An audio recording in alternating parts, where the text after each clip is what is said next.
So in today's recipe, we're gonna be making some amazing pasta with chicken leftovers. So if you've got any chicken leftovers and you have no idea what to do with it, this is the recipe for you. So in this situation, I've got here some chicken breast and I'm gonna strip it off the bone in order to get only the clean meat.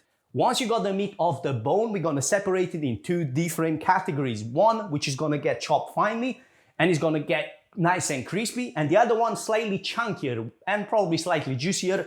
Not crazy juicier because obviously it's already cooked. Now it's quite well known that chicken is kind of dry, you know, especially after roasting it and keeping it in the fridge for about 2 days. So what I want to do in this situation is help it a bit with a bit of pancetta.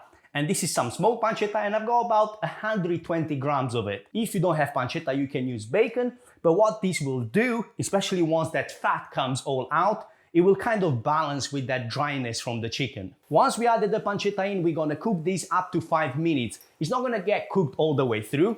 It's probably gonna be halfway through it, but at that stage, I wanna add the finely chopped chicken into it because I wanna get it nice and crispy too. Once we added the chicken, I wanna cook this for a further 5 minutes or probably slightly more, depending on when it starts getting crispy. And if you feel like there is not enough fat in there, because obviously the chicken will absorb quite a bit of it, then go in with about 5 to 10 grams of butter. When the chicken starts getting that nice golden brown color, we're gonna add the remaining chicken. Now, because my chicken was properly seasoned right from the beginning, and bear in mind that pancetta or bacon is quite salty, I'm not gonna go in with any more salt, but I do feel like a bit of freshly grounded black pepper is needed. And also I'm gonna get in a touch of chili flakes. Together with these, in goes 1 clove of grated garlic and also about 1 teaspoon of tomato paste.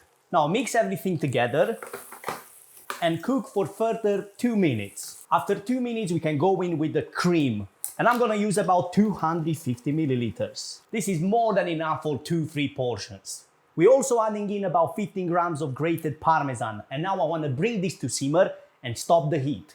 Now I always suggest cooking the pasta about 1 to 2 minutes less than it says on the package. That's because we're going to also cook it into the sauce. This way it will also absorb some of that sauce, giving it a better flavor. And a really important thing here, make sure that you keep some of this pasta water in case we need to adjust the sauce afterwards. Once you're happy with the consistency of the sauce, you can go in with some freshly chopped chives and serve immediately.